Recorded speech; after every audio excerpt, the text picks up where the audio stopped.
Okay, welcome back everybody. It is January 18th, 2022, and I'm live again on Instagram and also not live yet on YouTube, but I am also posting on YouTube these videos. And what is going on? Tonight I am continuing with my lectures on why all your comic books are going to go to zero. What I'm working on is more art from last year that I didn't finish. This skull was a skull I started last year, and he's almost done, but it's not. And so I'm gonna attempt to finish this one tonight. The horse that I was drawing yesterday is done.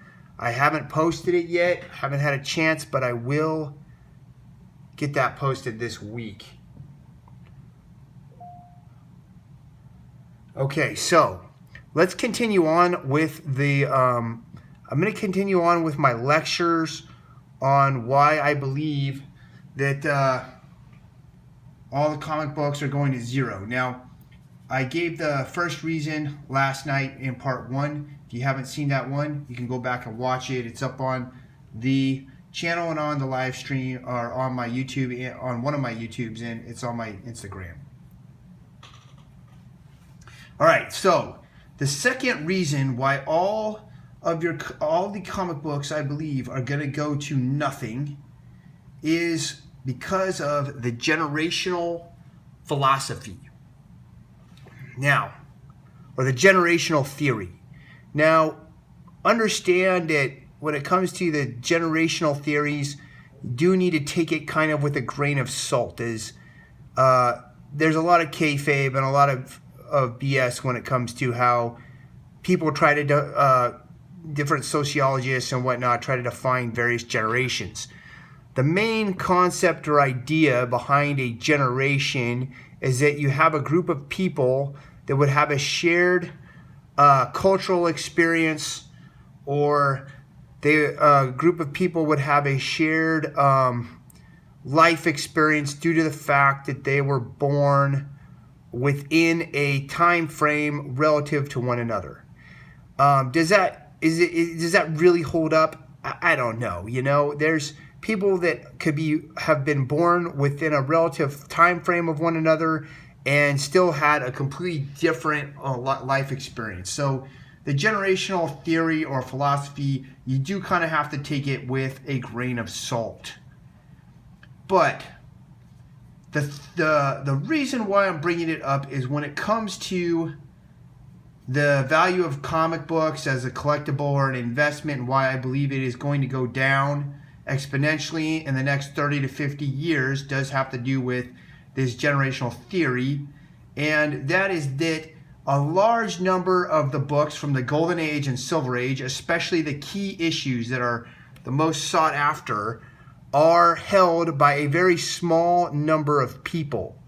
They're not held by a large group of people. They're not distributed over, many different people. They're held mainly by a very few people, and they are mostly from the baby boomer generation. Now, the baby boomers was a generation that was born after World War II, and up until about 1965, 1966, 67, somewhere in the late 60s. It doesn't really matter. Like I said, the whole generational theory or philosophy is, in many respects, kind of ridiculous, not really fully accurate, but that's kind of where that generation, the time frame that a baby boomer, for someone to be a baby boomer, would have had to have been born. And by the end of the by the end of the 60s, then it goes to the next generation, which is the Gen X, and that goes up to the 80s, and then you have the millennials, and so on and so forth. Now, one of the theories behind the generational philosophy is that every generation always despises the generation that's coming up below it. Meaning the baby boomers all hate the Gen Xers, and the Gen Xers hate the millennials, and so on. Now, that's a massive exaggeration of what was probably reality, but what my point about this is, I don't even know why I brought that up, actually, because it has nothing to do with what we're talking about. The theory behind why the generation always hates the generation that's coming up is because that is the generation that's ultimately going to replace them. So the Gen Xers are going to ultimately be replaced by the millennials or the Gen Zs or the Gen Ys. So therefore, the Gen Xers despise those the generation that's going to replace them, because it reminds them of their own mortality and the fact that they're going to die and no longer exist. And that's a pretty radical theory, and it sounds really cool and kind of awesome, but it's probably not the case. I'd like to think that not everybody is a complete sociopath and would want to behave that way. So that is a tangent that has nothing to do with the talk, which is why the comic books are going to zero. So this is what you have to understand. The golden age of comic books started in the late 1930s and onto the 40s and up until the late 50s. I think it ended in 59, and then we have the Silver Age. The most nostalgia for that era, for the Golden Age and Silver Age, is held amongst the baby boomer generation, because they were the ones that were the kids when those books were coming out. Now, the GI generation, which is the generation that came before the boomers, that birthed the boomers, also often referred to as the Great Generation. Now, understand that the GI generation is called the GI generation because that is the generation that fought in World War II. And there was this news reporter named Tom Brokaw who at one time referred to them as the greatest generation. And the reason he said that was because they fought in the Second World War. And that kind of stuck with them, and then that became the kind of, everybody refers the GI generation as the greatest generation. But understand that the GI generation they were not consumers in general of comic books, most of them. Now, some of them were. For example, Phil Suling, who was the first guy that organized comic book conventions and such, he was of the GI generation, but he was kind of I think he was born in the late 30s, so he was a bit old for the GI generation. He almost could be part of the silent generation, perhaps, which is, silent generation is a generation that was theorized to become in between the boomers and the GI generation. But anyway, that's neither here nor there, doesn't matter. The point is this: the comic book sales during the Golden Age were into the millions per issue. The greatest selling comic book of all time for many, many years was Dennis the Menace's, I believe it was Dennis the Menace Holiday Vacation or Hawaiian Vacation. And that sold millions of copies. Walt Disney's 4-color comics was published on a weekly basis, and that sold into the millions of copies. And all these books were marketed and sold predominantly to baby boomers. And the GI generation was not buying these books. A lot of these were 1950s books, and they were not being bought by the baby boomers. I mean, the GIs. In fact, that was a generation that was going after comic books, that was saying that comic books are going to lead to child delinquency, and they were under attack by Frederick Wortham, who was this sort of this psychiatrist who was trying to make a name for himself, and all this kind of stuff like that. There was guys like anyway. I'm going to get off topic, so let me get back on topic. So what we established is that the baby boomer generation, they were the ones that have the most nostalgia for all the Golden Age and Silver Age books, and they're the generation that has, or the cohort, or the demographic that has largely bought up all of those comic books.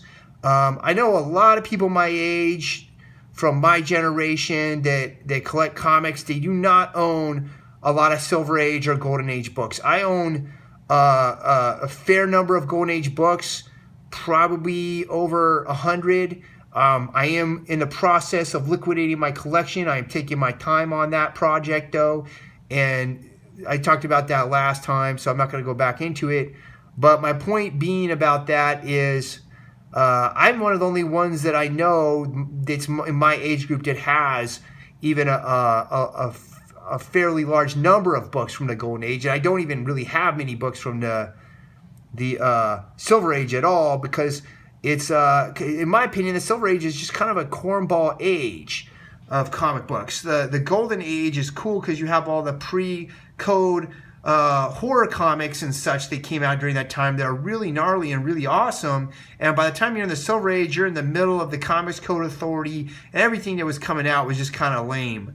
But I worked for a company for quite a while. I'm not going to name it, but it sells, the company I worked for sold online collectibles. And my job was to create various items, various things, designs that would go with these various collections that were being showcased by this company. And much of these collectibles were targeted towards baby boomers. They are things that pertain to, for example, Batman 66, which is the Batman 66 for the lay people that watch my channel that don't know about this stuff. That was the 1960s Batman television show. There's a lot of baby boomers that have a nostalgia for that. My generation, not so much. It wasn't part of the television show. I mean, the reruns were on, but like none of my friends ever watched that. Same thing with Shazam, Flash, a lot of stuff like that. Okay, and the baby boomers, they eat this stuff up.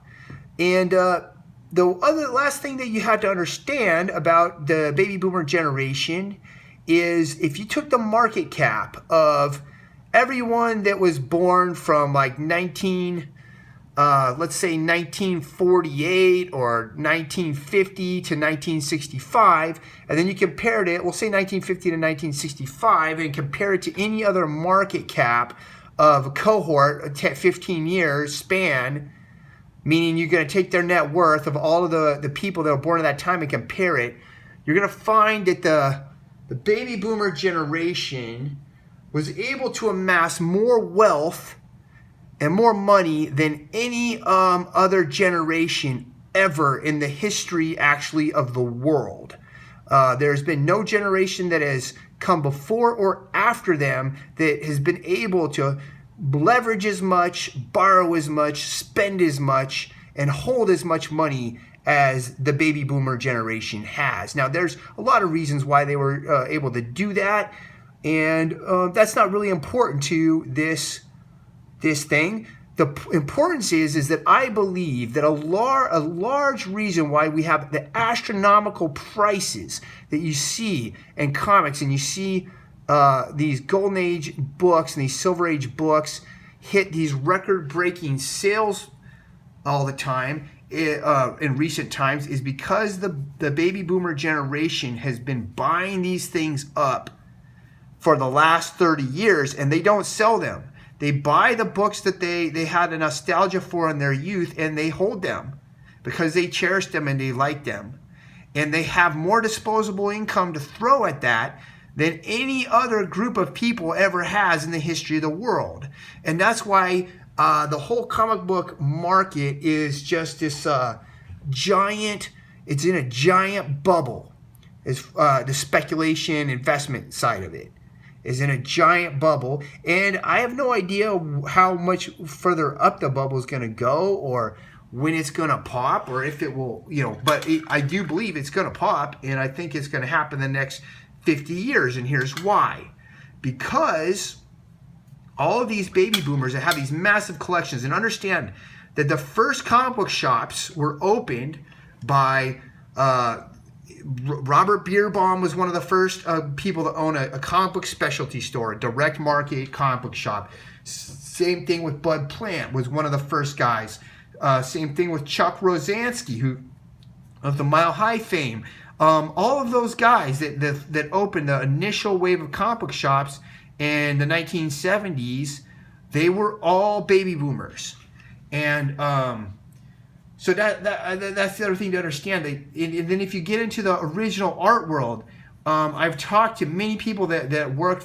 I've talked to people that work for IDW that publish the majority of the artist editions, and they will tell you that the majority of the original art for those artist editions is held by a very small number of people, actually. And that's why they've been able to track all of the art down so easily. I'm mixing color right now. That's why I haven't painted anything in a while. They've been able to track the art down so easily and create those artist editions. Okay, I'm going to mix a lighter color here. So, this is what's going to happen. In the next 50 years, the baby boomer generation is getting old. They're in their late 60s, early 70s, maybe, I don't know, I'm not going to do the math out. Maybe some of them are hitting their 80s. I don't think they've hit their 80s yet, but they will be soon. And they're going to start dying. And what's going to happen is all of these books and collectibles that they have, that they are holding, are going to flood the market. And their kids or their grandkids or whoever gets a hold of these things, they're not going to care about, they're going to have no nostalgic attachment to this stuff. They're not going to care about it. They're going to want to do what most every generation does when they inherit something like this, and then they're going to try to liquidate it. And they're going to try to liquidate this stuff as quickly as possible. And so what we'll see happen is you're going to see all of these comics flood the market at once. You know, the Nicolas Cage collection was one that hit the market. It's been bought up by other people, but there you go. Nicolas Cage was another baby boomer that bought everything. The Nicolas Cage collection, I think, is considered like a pedigreed collection at this point. And there's going to be many, many collections like that are going to come to light and that are going to drop in the next 30 to 50 years. And when it happens, there aren't going to be the same number of buyers. There's not going to be the buyers that there are now that are going to buy all of these books up, like what's happening today. And so so that pretty much concludes it. That is the second reason for why all of your comic books are going to go to zero. So my first one, part 1, I did yesterday. Today, I just did part 2. Why all the comic books are going to go to zero. And that is because I believe that now if we start talking about books from the 1990s and the more modern era that have been hitting record sales, I don't believe those have been driven up by the boomers. I'm talking about the Golden and Silver Age books are the ones that I think were driven up the most by the boomers. I'm going to talk about those books next time and why those are hitting astronomical levels and why that's not going to continue on either. But that's basically it. That concludes part 2 of my discussion of why all the comics are going to zero. And it has to do with the baby boomer generation holding a lot of these books. They're not going to be around to continue to buy them, and there's not going to be a cohort or group that's going to replace them buying these books. So that's it. Other than that, how's everything else been? Like, basically what I do on my live streams is I just paint some stuff or draw some stuff. Right now I'm working on completing paintings and drawings that I did not complete, that I started last year, didn't finish. I'm hoping to get them all done by the end of the month. We're running out of time though. This month is coming to a close fast. But the number of pieces I've been finishing are going well. And after this month's over, I don't think I can continue working on old stuff because there's too much things I have to get done for this next year. But what I'm going to do is, what I'm going to have to do after this month is over is I'm going to have to start working on the new pieces that I'm going to need for the remainder of 2022. So that's all. Events coming up, I guess I should mention that. January 29th is the Catch Wrestling Workshop in El Centro with Sonny. And at Integrated Warrior Arts, that's coming up soon. You can still register for that. Call Sonny. His phone number, you can find it. It's on my page. Just look for the Catch Wrestling Workshop post. It's down it's a few weeks down. You'll find it pretty easily. Get his phone number, give him a call, get registered. It's still not too late if you register and you want to get the t-shirt, because I haven't printed the shirts yet, but I have started the process. I separated out all the colors today for that shirt, and I printed out all my film positives, coated all my screens tonight, so they're all ready. So I'm going to try and shoot the screens tomorrow. Hopefully that goes successfully. I'm able to I'm shooting for a higher level of detail than I've been printing previously, and because I'm always trying to kind of stretch myself and improve on this stuff that I'm doing, and I want to improve my print skills. The other day I did a whole bunch of step tests, testing exposure times. This is all kind of nerd talk right now. Probably most people don't have much interest in, but that's what I was doing. So that's where my brain's been at. What's going on? Cobra 88, the power of the Cobra, has joined the live stream. Dude, what's up, Mike? I hope I'm sure, I have no doubt actually that you are just doing nothing other than just kicking ass all day, because that's pretty much all you seem to know how to do, is just kick ass nonstop, constantly. And I give you my admiration for that. What else? I think, whoa, look at that. I'm not really worried about that. I'm going to pop some highlights onto this thing, but I want more contrast. So I'm trying to make the dark side darker, and then I'm going to make the light side lighter. Because if I can introduce some more contrast to this skull, it's going to make it look more shiny. And I want it to look more shiny. I want this thing to shine like the stars in the sky. And you realize that just as I can work on this painting and make this skull shine bright, you can do the same in your own way.